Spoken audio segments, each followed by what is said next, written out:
This program is designed to provide general information with regards to the subject matters covered. This information is given with the understanding that neither the hosts, guests, sponsors, or station are engaged in rendering any specific and personal, medical, financial, legal, counseling, professional service, or any advice. You should seek the services of competent professionals before applying or trying any suggested ideas.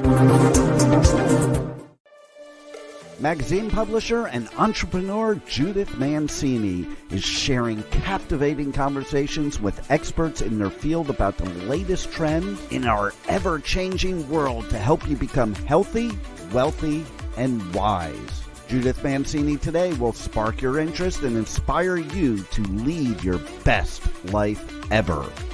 And now, here's Judith.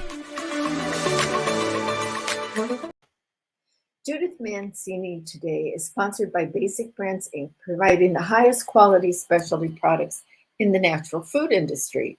Visit basicbrandsinc.com and enter JMT15 for your 15% discount on your first order, including their best-selling vitamin E ointment, which helps restore the moisture and elasticity to your skin. Hello, everybody. Nice to be with you today. Thank you for joining me. I just had 2 really lovely days that I want to tell you about. My good friend Vicki Billings always puts together a table of the most accomplished ladies that we've been going to see the Colleagues fashion show, spring luncheon honoring somebody who has contributed so much to women and children. And this year they honored Mariska Hargitay.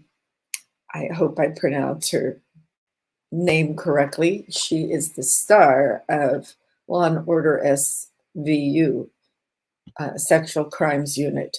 She's been on the air for 25 years, and because of her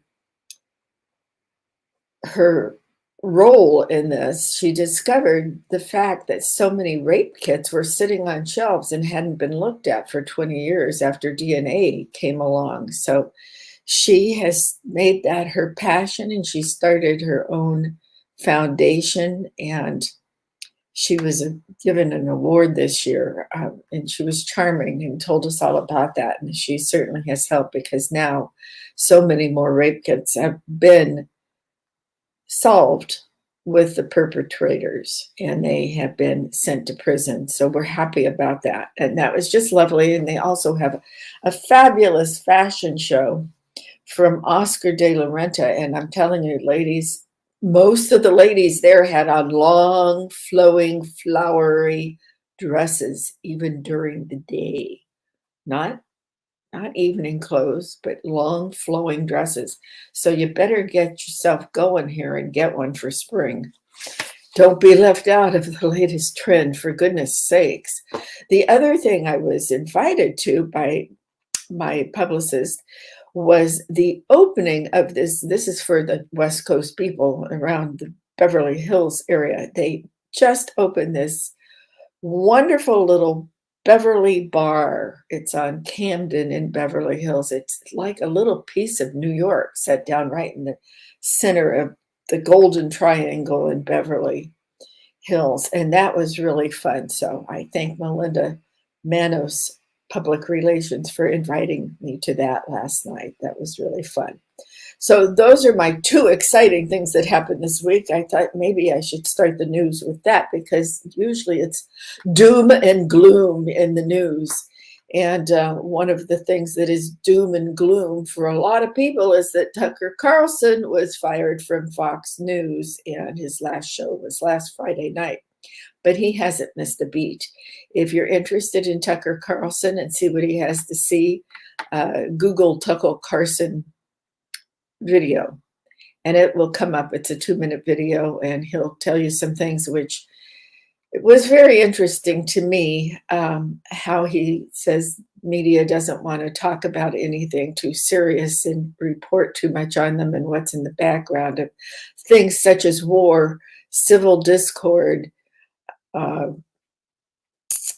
evolving science, corporate power and natural resources. And he goes on. It's quite interesting. So you might want to check into that, and we'll see where Tucker Carlson lands. But I'm sure he's landing on his feet, because he did have 3.5 million people every night. Now, that's if you like Fox. If you don't like Fox, turn over to CNN or Google Don Lemon and see what he's doing, because he was one of the great big hosts on that, one of the anchors. So you might want to check out what he's doing too, if that's your political leaning. Remember, I'm always for looking at both sides of a question, so you should too. Another thing I found very interesting was that Sotheby's auction house is having an upcoming auction of the estate, the personal estate of Freddie Mercury. Yes, Queen.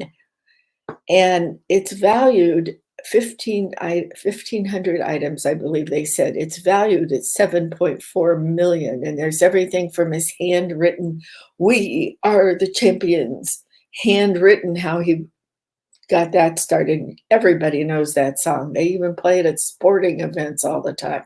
So you might want to check into that for the fun of it. And that is about all I want to say about the news today, except keep this in mind. The FBI didn't even know that the Chinese had Chinese police stations here under the guise of cultural advocacy of keeping China's longtime history prominent. But that's not what they really were. They were the police stations. Now, how could our FBI not know what they were doing, how they were taking people that have immigrated to the United States and going out and rounding them up and sending them back to China to be tortured?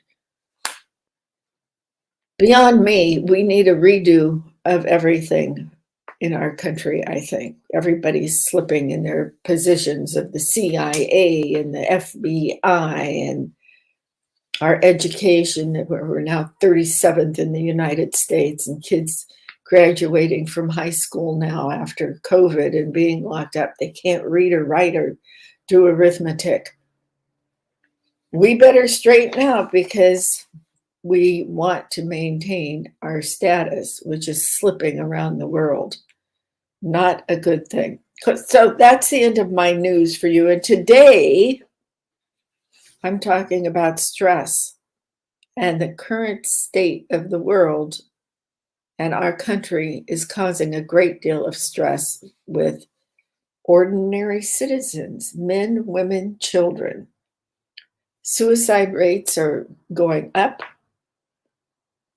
People are being hospitalized. Children can't go out and play anymore. They're afraid to go to school, that they might be shot. All kinds of stress like this. We've had terrible weather this year with tornadoes, hurricanes, floods, fires.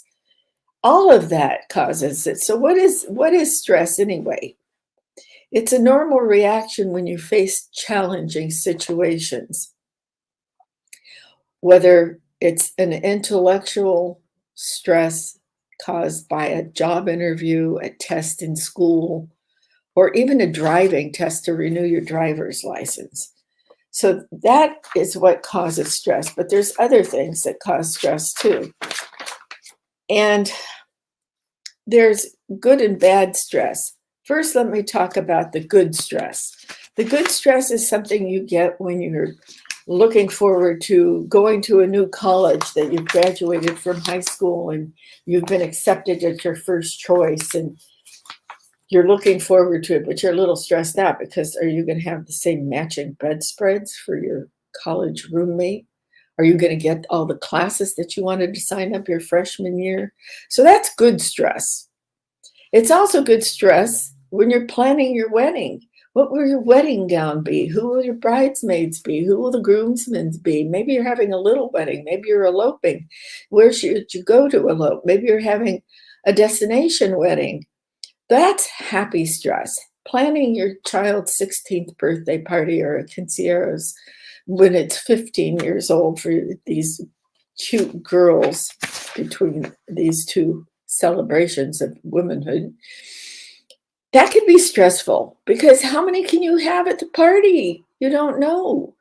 And can everybody learn their lines because everybody's going to be videoed these days? That is good stress. Now, bad stress comes with a few definitions, the types of stress: acute stress, episodic acute stress, and chronic stress. And we're going to talk about all three of those today. Episodic stress could be something like a car accident or being stressed out because in California, you're on the busiest freeway there is in the nation at the junction of the 101 freeway and the 405.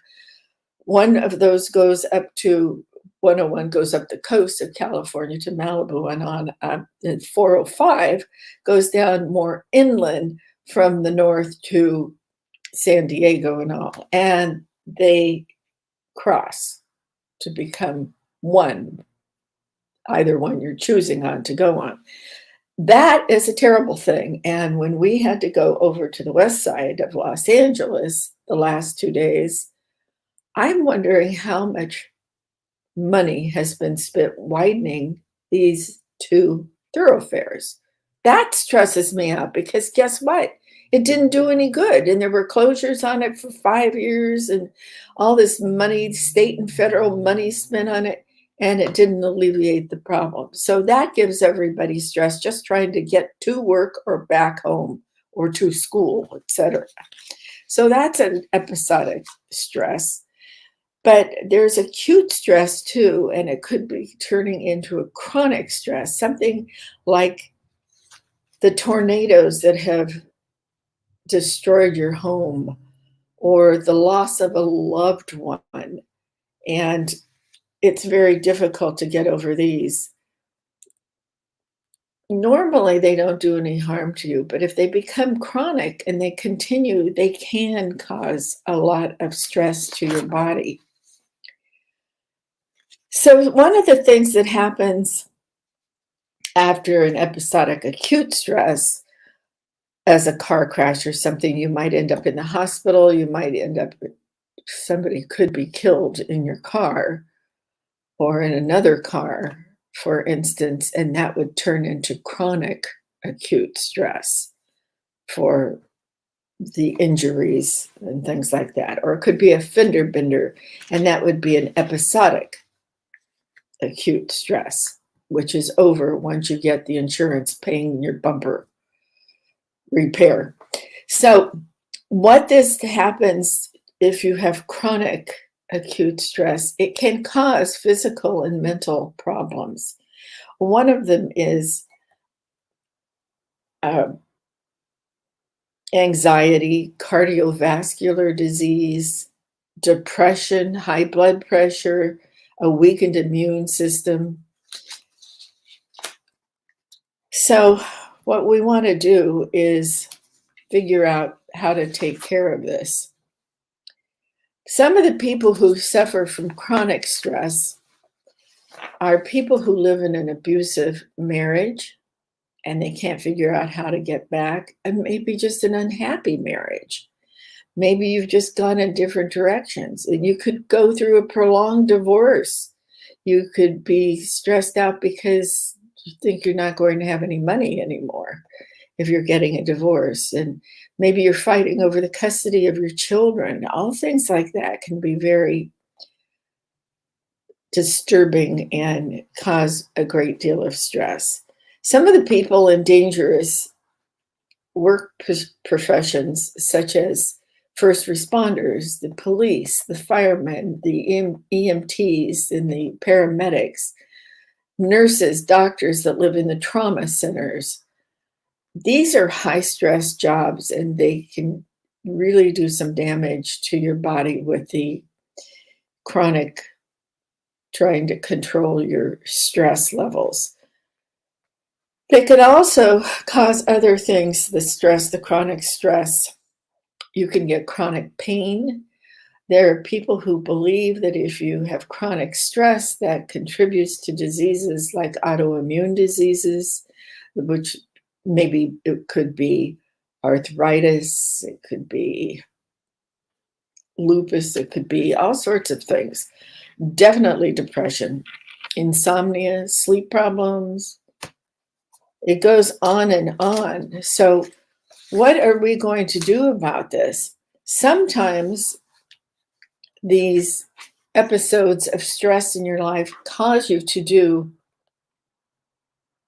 some bad behaviors that you think are really helping you. Drinking alcohol to excess, smoking to excess. It may lead you to gambling if you're having financial problems and you heard somebody just went to Las Vegas and got a jackpot on a slot machine or went into the poker room and won a big hand. But gambling can be an addiction just as alcohol and smoking can be an addiction. Drugs can be an addiction, as we all know. So if you're having a lot of stress, many times this is leading into some of these harmful situations of addiction. Overeating is a disorder and can be addictive. Getting up in the middle of the night and wanting to eat. And then all of a sudden, you know, you've put on 10 pounds and then it becomes 20, 30, 40, 50. You're not exercising, you're depressed, and you're not addressing the depression that has been caused by your acute and chronic stress. So you need to look at the basis of what happened in your life, what situation you were looking at, and why this has taken over your life. I think first I want to tell you, as we always do, if you are severely depressed and have thoughts of harming yourself, you need to get yourself to a doctor right away, and a psychiatrist, a psychologist, or a therapist who deals with these things. But there is no way to actually diagnose stress, but there is a way to diagnose things like depression and anxiety. So this stress, this chronic stress all the time, if you don't try to manage it, can cause these other debilitating problems. First of all, you should try to organize your life so that you're not getting stressed out because you're trying to do too many things daily, trying to get up and take care of your children, take care of your husband, your partner, whatever's going on in your life. You start your day with gratitude and think about what is right in your life and try to calm down. If you're lucky enough to be able to go for a walk in the morning, and some people just like to work out in the gym and do these things, but I'm a big proponent of being outside. And definitely, if you go take a walk in the morning, that's going to help your cardio problems, and it's going to help relieve your stress as you're breathing in the fresh air and letting out the fresh air. And I know it's cold sometimes, too cold to go out and exercise, or maybe raining too hard and all, but try to at least take some deep breaths and maybe look at one of these apps on your cell phone or your smartphone, and they will guide you through meditations. They'll guide you through walks. There's all kinds of them. Explore those apps because they can help you. They can even help you while you're walking in place in your home and tell you about what you could be seeing. You can watch your laptop and do that also. But do try to get outside because that definitely helps you. And what you need to do is maybe for a while, you need to make a schedule for yourself, whether you're a business person or stay-at-home person with your children or work remotely. You need to schedule things because people tend to over stress themselves because they don't have enough hours in the day. So try to get in a routine in the morning. Maybe you get up, you say your prayers, or you meditate, and then you take that walk. Or maybe you can't take that walk then. Maybe that's the time you sit down and you journal and you write out your schedule for the day. I prefer to write my schedule out sometime in the middle of the day so that I can see what I've accomplished and maybe I could cross it off the list. And then I write my schedule for the next day so that I'll know what I'll have to take care of. And many of you have to do your remote work at home, and then you have to run out to pick up your children from school and maybe take them to soccer practice or gymnastic practice. Maybe you live in the East where everybody commutes, in the New England area, in the New York area, the Boston area. Maybe you have to take your spouse to the train station and you can't be late for that 8:47 train that's going into the big city. There's all sorts of things that cause you to stressed out. I'm stressed out. I'm stressed out. Stop and take a big breath and relax, and let's try some other activities that are going to help you. I'm really a big proponent of making lists and saying what I need to do daily and weekly and monthly. And I'll tell you right now, I'm stressed out because I'm trying to do too much. So one of the things I also think relieves stress, I went to lunch with my daughter. She came down to Los Angeles and she had her 30th reunion from high school. And her girlfriends all got together before, during, and after. And she passes our little city where we live now on the way back up to the coast where she lives. And we went to lunch and she was telling me about all the girls and what they're doing. Well, of course, they all have children. Some of them have children that are in their teens even. So all the girls used to hang out at our house. If you're still a mother of small children or teenagers, that is a great stress reducer. You think it's just too many people in your house, but if you are the mother or the father, their grandmother, whomever is raising children, if you are the center of your children's social life with their friends, and I don't mean you have to be a helicopter mother and hover over them. I'm saying make that a meeting place with all these people. I can't tell you how wonderful it was when Megan's friends all came to the services honoring my son and her brother. And they all knew us intimately, and they were so supportive. But it's fun to not only have them for that, and they came from all over the country, it's also fun to hear about their reunions and what's going on in these people's lives, and you giggle and laugh. And it was such a relaxing time to spend fun time with your adult children. So remember that too, because, I aim my podcast for women 55 and over, but I'm talking now, it seems, to a lot of 40-year-olds with children.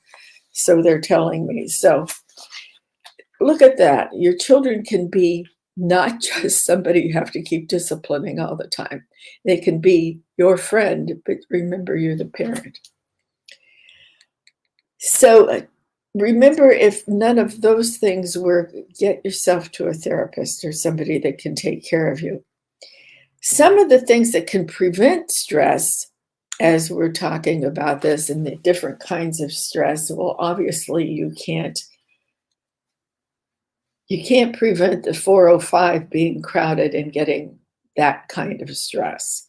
So now I'm talking about bigger stress, acute stress, but what you could do to take care of that, to prevent it.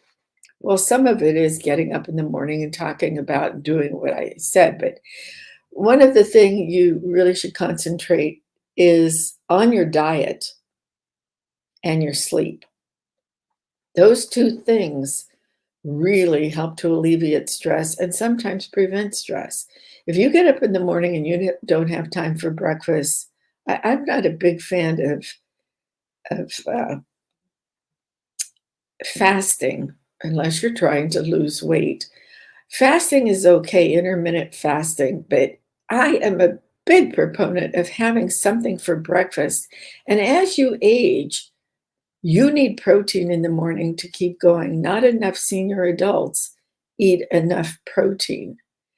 And you may think eating oatmeal every morning is the greatest thing for you, but really it's full of fiber, but it's not full of too much other stuff. So if you're eating oatmeal, you need to put something on it, some kind of nut butter. You can get organic nut butter, or you can get Jiffy peanut butter or something else. Whatever you like, put a banana on it, put blueberries on it. If you don't eat any other fruit, eat those two things and get the protein on it. Of course, I'm not telling you to eat oatmeal every day because I don't like it. I mean, I put belly fat on when I eat oatmeal all the time.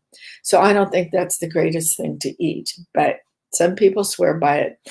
Don't pay any attention to that little sign on the box that says lowers cholesterol. Oatmeal lowers cholesterol.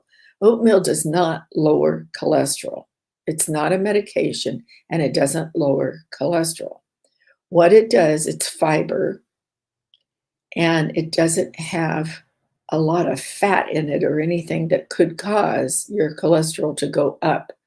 It's a preventive measurement. It does not stop cholesterol rising. They need more truth in labeling. That would take a lot of stress away from all of us. But try eating breakfast in the morning, and then maybe you don't want to eat lunch, but maybe you want to eat a little bit of fruit to give you some energy and all the vitamins and minerals in that. And then you know how to eat for dinner. Eat light, eat early, except when you're socializing and you want to go out and you want to eat at 7 or 8 or 9 o'clock, something like that. That's different. That's your entertainment.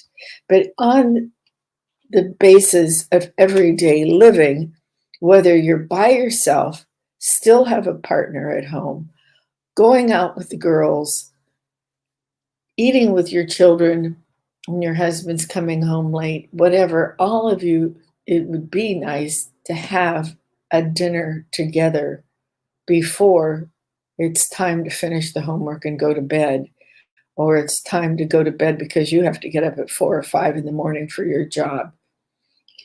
If you're retired, it's really a good idea to eat early because it's a good idea to go to bed earlier when you're retired over 55 and get your sleep. You should be in bed by 10 o'clock at the very latest. You know, Tom Brady, remember that guy who plays football and then stops, then starts again, who just got a divorce, who knows what he's doing, but he had a lot of energy, a lot of strength, and he went to bed every night at 8:30. Yeah, then he got up 4 o'clock, 5 o'clock, worked out and did all that. Sleep is very important. We talked about sleep a couple of weeks ago. So remember to do that. That's going to alleviate a lot of stress in your life if you feel full of energy and you feel like you can handle anything that's thrown at you. So try that. And eating right with the protein particularly is going to help you manage your stress. You need to tell yourself every morning when you're doing your gratitude, you need to tell yourself, I'm going to be happy today. I'm going to have a wonderful day. Good things are coming my way. I might meet a new friend. I might see an old friend. And if you're kind to everybody, let that person go ahead of you in the grocery store because they only have 2 items and you have a cart full. You're going to feel better about yourself. Maybe you see a homeless person on the street and he's not one of these paid panhandlers from a group of people that are preying on them. If there's somebody you can give $1 to, that's going to help them. Or maybe you want to go into, there's a McDonald's that he's sitting in front of, go buy him a meal and take it out to him and give it to him. Be kind to somebody. Be kind to the little boy running out of school and being upset because he didn't make the goal in soccer and he's crying. And his mom and dad can't be there because they're at work and he has to go to daycare afterwards, but he doesn't have anybody right there to give him a hug. So you've got your child there. Give the little boy who's crying a hug too. And that will make you feel a lot better during the day and get rid of some stress because you've helped somebody who's suffering right then. Always stay positive. Don't get up in the morning with doom and gloom and say, oh my goodness, the taxes are coming. How am I going to pay the taxes? You should have figured this out before. And the cost of living is out of sight now. And maybe you're struggling because you no longer have the income from your job, and your 401k just declined so fast over all these financial problems in the country. You can't solve the problem if you're down on yourself and you're stressed out. So think about the good things that are going to come. Manifest things. I am going to find the money to pay the taxes on time. If you can't pay your taxes on time, get your accountant to set up with the IRS a payment plan. And I'm only telling you this now because I've heard a lot of people who have retired are not doing well. Some people are doing extremely well. Their accounts have grown. So you don't know what's going through other people's lives, though. So we talk a lot about side hustles and things like that.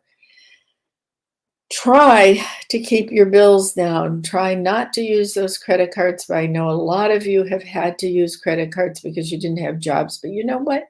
If you want a side hustle or a job to get rid of your financial stress, get on your laptop and go out and splurge on a laptop, because it's a heck of a lot easier to look up the job sites and the side hustles on a laptop than it is on a little tiny computer, especially for people that are older. Who called? Oh, it's somebody telling me to look at another political thing. Too many. Can we live through 2 years of this? I think that's going to be stressful. Remember, your friends are allowed to have their opinion on the politics. And if you have friends that are on the opposite side, I'm going to urge you not to get a lot of stress in your life by arguing with them. That's nonsense. Everybody has the right to free speech and to their choice of a political party. If you want to have a lot of stress for the next 2 years, just start arguing about who has the better cable news show, who has the better idea of who should be president. Marianne Williamson is running for the Democrat nomination, and she thinks we can solve all our problems with love in the country. Well, she does that for relationships, and she's very good at it. Well, I don't know about how solving the whole country with love, going around considering other people are wanting to attack us. So remember that. Stay positive and acknowledge all the good parts of your life and your family and your friends. If you have mean friends in your group of people, it's time you got them out of your life, particularly if you're in retirement or over the age of 40 or 55. Get rid of these negative people that are always gossiping about somebody else and telling you their woes that they can't possibly help. You're just complaining to them all the time, or they're complaining to you all the time. Get those people out of your life and move on. Being around other people is very healthy, but you want to be around people who are not negative. And being around negative people causes you to have a lot of stress in your life. So, as they say in some of the Alcoholic Anonymous meetings, control the things you can and let go of the things you can't control. Now, I'm paraphrasing that because I haven't been to a meeting, but that's what you want to do. You don't want to try to change things. There's no way you can change them. Learn to live with them or go a different route and stay positive, and you'll get out of that mess. You need to stay connected with people that support you emotionally too. I will tell you, when I lost my son 1.5 years ago, I don't know what I would have done. Well, first of all, my husband and my daughter and her husband were, of course, my main support people. But my girlfriends, some of them I've had for over 30 years, 40 years, they were there for me, and they helped support me and took away my stress, told me I'd get through it, but it would be painful. You need people in your life. And if you don't have people in your life now, maybe you need to go to a church or a synagogue or a mosque, someplace where you're going to meet people. Maybe you need to go down to the Y and take an exercise class and meet other people there. Maybe you need to take a walk on the beach where it's safe, and you might run into people. I have a friend who met her husband taking a walk on the beach. And it was in a safe area, and they both looked like they were safe people, and they talked and they met every day when they took their walks after the first meeting. They ended up getting married. So you never know what's going to happen. I would tell you, if you're stressed out that you're now in your 50s or 60s, I have to tell you, if you lost your spouse through divorce, that's one thing. But if you became widowed, that's another thing. And most of you tell me that you would like to remarry or at least have a companion in your life, whatever your living arrangements may be. And if you don't have a lot of girlfriends, that's the time to make new girlfriends too. So stay connected with people. Maybe join another group that you want to play bridge or mahjong or something like that. Maybe you want to join a reading club, but stay connected. It's harder for men, and I haven't quite grasped exactly how to help my men who follow me, because it's difficult for men. All their lives, they are working, and no matter if it's a job that you use your skills, like being an electrician or a fireman, something like that. You have got your buddies when you go to do your electrical job or your contracting job, and you get your buddies in the fire department where you eat and sleep together when you're on duty. So, you tell jokes. Sometimes you don't get along, but most of the time you do, and those are your buddies. But once you retire, particularly if you've been in the corporate world and been an attorney, a CEO, a CFO, a COO in the C-suite, you are working so hard on your career as you're getting older and getting closer to retirement. You may have had buddies you played golf with, but they were business buddies. And now none of you get together anymore. And you don't go to fashion show lunches mostly. You don't, I don't know how to tell you to find more friends, but there are groups that are formed by former CEOs, former COOs, the C-suite people. And I don't know, I think maybe you made some great friends when you were the electrician. Of course, there are groups for Vietnam vets, and it would be nice to go and see some of them and what they're going through, because a lot of them are still suffering from PTSD.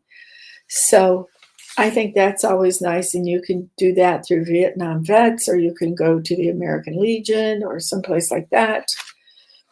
World War II vets, we're losing most of them right now, but that's what my father was. And my brother was a Vietnam vet. He is a Vietnam vet. So there are things to do. My husband was in the service, but his best friend from the service has passed now. So it's very difficult.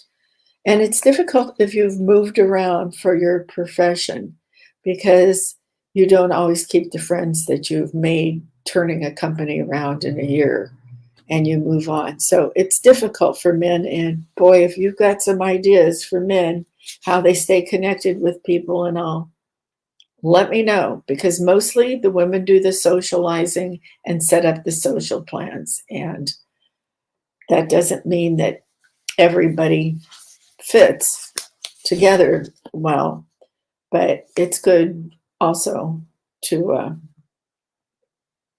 become friends with your neighbors. We've gotten away from that in our country. You sit on the porch and you talk to the people who are also sitting on the porch, or back east in the big cities, you sit on this stoop out in front, the stairs going up. Get involved in a charity. People get involved with Meals on Wheels and go out and deliver meals to the elderly or people who can't get out of their house to dine. Make friends with them. There are a lot of interesting people. I think that's what you should do to alleviate some of your stress. But sometimes you're right in the middle of acute stress that you need to get rid of immediately. And if you're too stressed out and are not getting up out of your bed because it's led to depression, you need to see somebody professionally right now. Let me just run through a couple things that can happen to you with physical symptoms of stress and mental stress also. So one of them for your body would be extreme stress. Acute stress could make your heart beat faster and start racing and have pains in your chest. It might be an anxiety attack. It could be signs of a heart attack also. That's why I want you to talk to doctors. It could cause you to have chronic headaches and neck aches. And I suggest you go get a massage and take an aspirin or something to take that headache away. If it doesn't go away, you need to go see a professional. It can cause problems in your gut, continuously having heartburn, indigestion, all sorts of things, IBD. It can also cause muscle aches and pains. And some people say that if you have chronic stress, it can bring on autoimmune diseases like arthritis. So it can mess you up for sure physically, but it can also mess you up mentally with depression, anxiety, and panic attacks with your heart. And you won't know the difference between a panic attack and a heart attack. So that's why you need to go see a professional. Well, that about does it today for all of this. I do want to tell you that some of the things that cause depression and stress is, I've told you a list of them, but I also want to add a few things. One is if you have to continuously relocate. I know this is a big deal for people in the military because there are lots of people that grow up being Army brats, they call themselves, and they're moving around from base to base, even overseas, as their parent, their mother or their father are going to different assignments and deployments.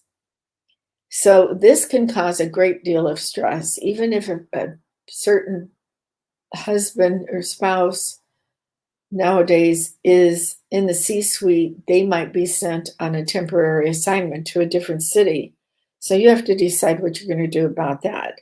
The one thing about the military is most of the time, unless you're in a war zone, they have places where the family can move to also. And then the wives and the husbands, the spouses of the military person, can find friends in those groups. And those are a great help to people who are in the military. And we thank them very much for taking care of us and serving and protecting us. So I urge you again, as I've given you all this information, I do want to tell you what I do for stress. I use the doctor. I have to find my paper. The Dr. Well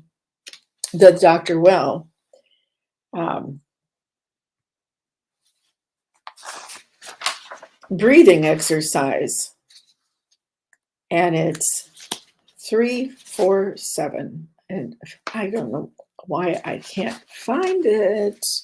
I want to tell you that, but I may have to tell you next week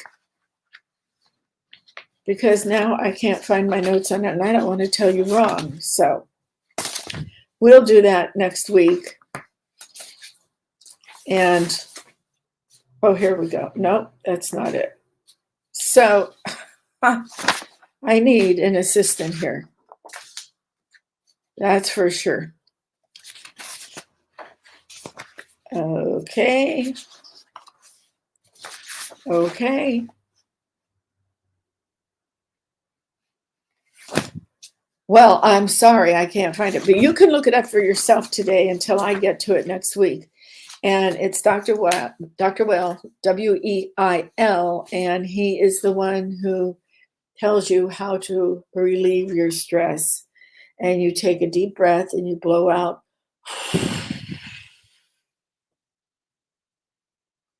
And then you take a breath in through your nose and hold it for 7 seconds. Breathe in for 4 seconds, hold it for 7 seconds, and then blow it out again through your mouth. So you go.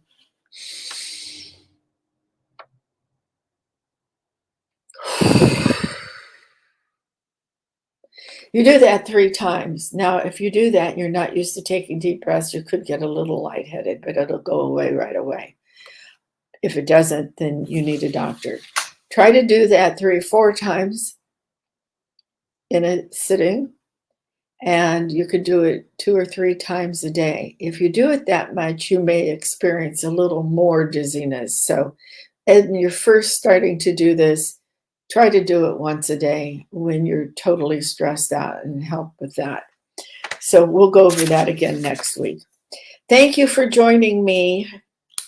I hope I've helped you a little bit, and I wish you well. Be happy, and remember this: cherish yesterday, dream tomorrow, and